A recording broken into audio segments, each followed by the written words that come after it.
오늘도 하루의 첫 시간 우리 하나님 앞에 성별해 드리는 여러분 모두에게 우리 하나님께서 주시는 은혜와 또 사랑과 능력이 오늘도 함께 하시기를 주님의 이름으로 간절히 축원합니다.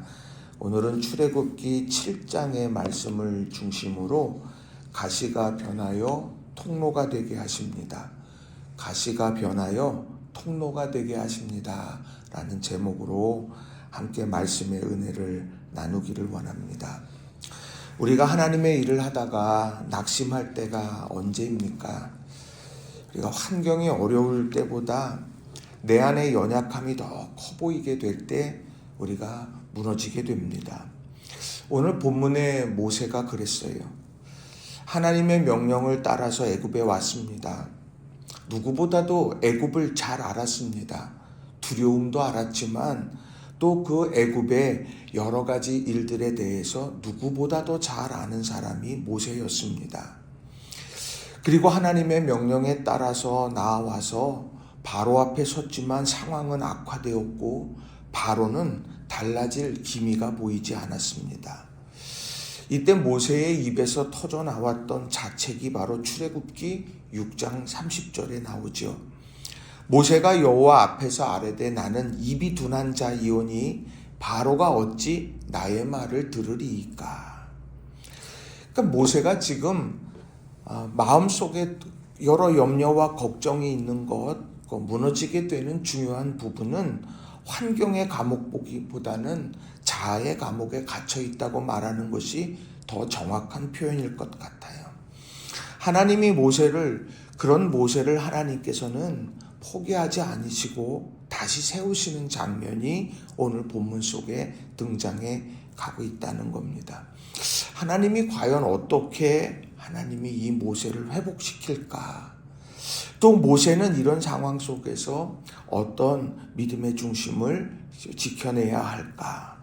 이것을 오늘 두 가지를 여러분에게 전하고 또 함께 은혜를 나누기를 원합니다. 자, 첫 번째로는요.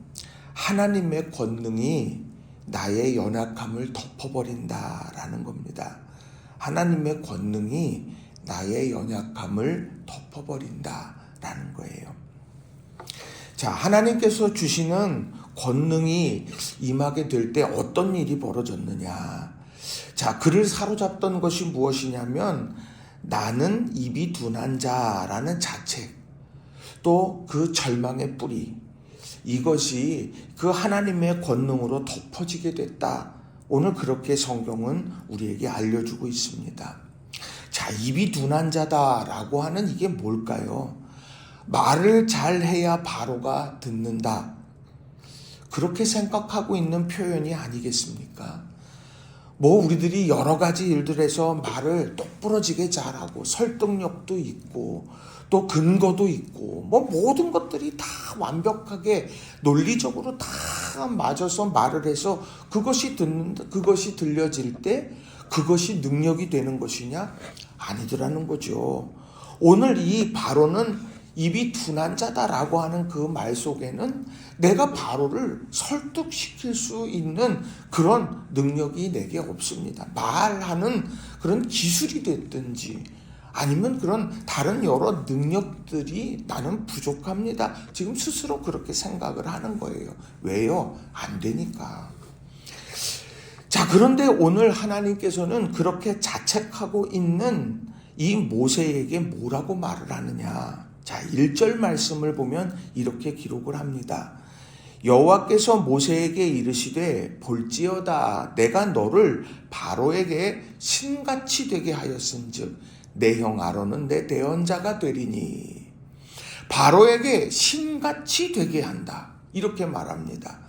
다시 말하면 하나님이 그 모세가 바로 앞에 서게 될 때 너를 정말 신처럼, 그래서 너에게 권위 있게 만들어 줄 거다. 이렇게 말씀을 하고 있다는 거예요. 이게 앞으로 펼쳐지게 될 재앙, 애굽에 내려진 재앙과 깊은 관련이 있다라고 하는 거지요. 입이 뻣뻣하고 입이 둔하다라고 하는 것이 오늘 6장 1절 이하에 달라졌느냐? 아니요, 달라지지 않았어요. 또 그 7장 1절 이하에도 쭉 나오는 내용도 보면은요, 여전히 모세는요, 입이 둔한 자입니다. 그런데 달라진 게 뭐냐? 그런 10가지의 재앙이 쭉 진행이 되는 가운데 바로가 모세를 하나님 대하듯 그렇게 되어지더라는 거죠. 그래서 그 일들을 바로 이 모세의 연약함 위에 하나님의 권능의 역사가 임하게 되면서 맡겨진 소명을 감당해 가게 됐더라는 겁니다. 오늘 우리가 삶을 살아가고 하나님의 일을 하고 또 이 땅에서 내가 삶의 여정을 살아가고 이 땅에서 우리가 다 주어지는 것들이 있지 않습니까? 관계 속에서 주어지는 역할도 있어요. 내가 일터에서 주어지는 역할도 있습니다. 여러 가지 우리들이 감당해야 되는 여러 일들 앞에서 우리는 나는 입이 둔한 자입니다. 그렇게만 생각할 때가 많아요. 근데 중요한 건 하나님이 그 연약함 위에 권능으로 덮게 될 때 우리는 여러 사명들을 감당해낼 수 있더라는 거예요. 여러분 오늘 하루를 시작하면서 나는 입이 둔한 사람이야, 그런 마음이 나를 막 짓누릅니까? 하나님의 권능이 내게 임하기를 원합니다. 그 연약함 위에 하나님의 권능이 덮여지기를 원합니다. 기도하면서 오늘을 살아가는 여러분 모두가 다 되시기를 주님의 이름으로 간절히 축원합니다. 두 번째로는요, 단점을 동역의 기회로 바꾸는 은혜가 있음을 알아야 한다는 거예요.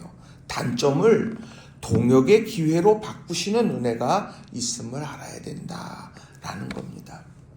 자, 모세에게 있어서 이 입이 둔한 자라는 것, 이거는요, 일회적인 힘겨움이 아니었어요. 그를 짓누르는 정말 힘겨운 그런 쓴뿌리가 바로 이 입이 둔한 자라는 겁니다. 자, 출애굽기 4장 10절 말씀에 보게 되면 모세가 하나님의 산 호렙에서 하나님과 만나고 대화하고 이제 소명을 받는 그런 내용이 나오죠. 근데 그때도 이런 얘기를 했습니다. 출애굽기 4장 10절에 모세가 여호와께 아뢰되 오 주여, 나는 본래 말을 잘하지 못하는 자니이다. 주께서 주의 종에게 명령하신 후에도 역시 그러하니 나는 입이 뻣뻣하고 혀가 둔한 자이니다.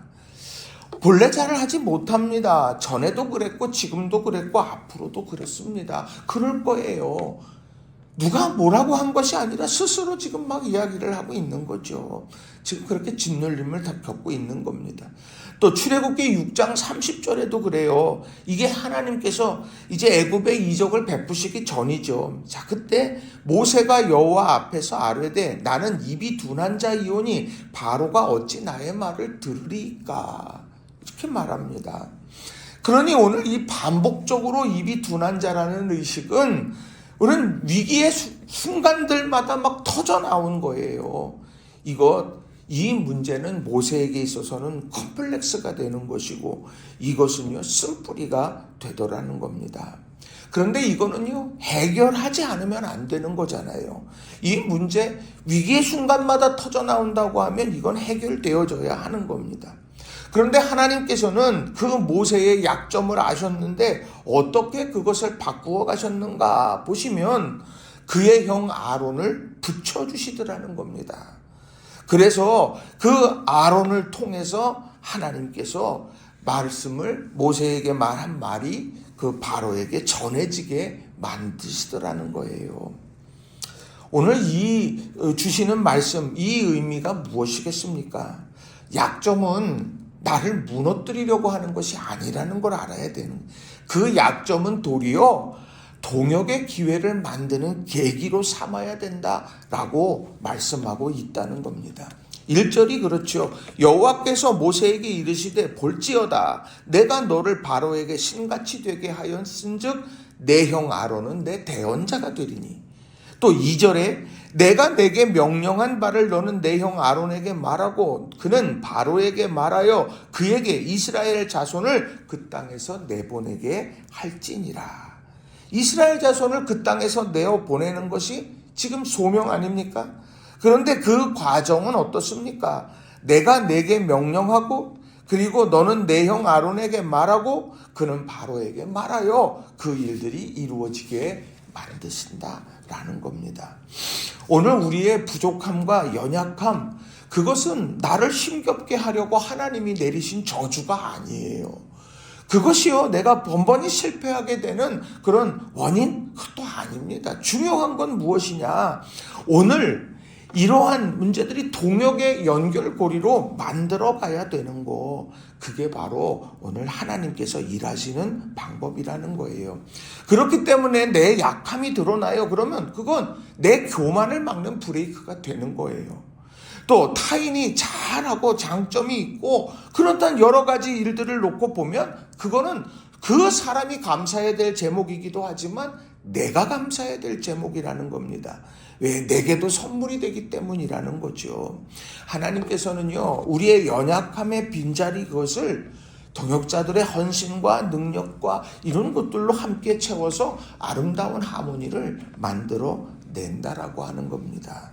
오늘 애굽의 재앙 앞에서 하나님께서는 이제 모세의 연약함을 그렇게 만들어 가셨다는 거예요. 그렇게 채워 가시더라는 거죠. 오늘 하루를 살아가면서 우리 여러분 어떤 생각을 가지시고 여러분 달려가십니까? 네, 이것도 잘하면 좋고 저것도 잘하면 좋고 이것도 완벽했으면 좋고, 우리가 그런 소망이 있지만 우리의 삶에 부족한 것들이 있기 마련입니다. 그런데 그런 모든 일들이 이런 동역의 기쁨들 속에서 이렇게 함께 채워져 가고 합력해요 아름다운 선을 이루어 간다라고 하는 것, 이것이 하나님이 일하시는 방법임을 기억하면서 믿음 안에서 오늘을 살아가는 저와 여러분 모두가 다 되시기를 주님의 이름으로 간절히 축원합니다. 말씀을 정리합니다. 오늘 말씀은요, 오늘 말씀 속에서 이 7절의 말씀이 마음에 많이 와 닿게 됩니다. 자, 오늘 본문 7절의 말씀을 보면 이렇게 기록을 해요. 그들이 바로에게 말할 때에 모세는 80세였고 아론은 83세였더라 라는 겁니다. 세상의 눈으로 보면 은퇴할 나이죠. 기력이 쇠한 나이입니다. 그런데 하나님이 그들을 붙드시고 그러면서 이스라엘의 구원자가 됐다는 거예요. 그런데요, 오늘 이 말씀 속 이 나이를 이야기하면서 하나님께서 하시는 말씀이 무엇일까요? 오늘 하나님께서는 이런 여러 상황들 속에서 그 연약함 속에서 하나님께서는 통로를 열어가시게 되는 것, 그것을 보여주고 있다라고 하는 겁니다. 하나님께서는 말씀하세요. 내가 너의 권능이 될 거야. 그리고 너의 동역자가 될 거다 라고 말씀하시면서 오늘 모세에게 힘을 불어넣어 주시더라는 거죠. 이것이 모세에게만 주시는 걸까요? 우리에게도 허락해 주시는 놀라운 은총이라는 겁니다. 여러분, 하나님의 권능이 우리의 연약함을 덮어버리는 은혜가 우리 모두에게 있기를 바랍니다. 또 단점을 동역의 기회로 바꿔 가시는 그런 은혜가 있음을 우리가 기억하면서 믿음 안에서 오늘도 힘차게, 날씨는 춥지만 마음은 따뜻하게 하나님, 우리가 믿음 안에서 오늘도 전진해가는 한 날 다 되시기를 주님의 이름으로 간절히 축원합니다. 기도하겠습니다.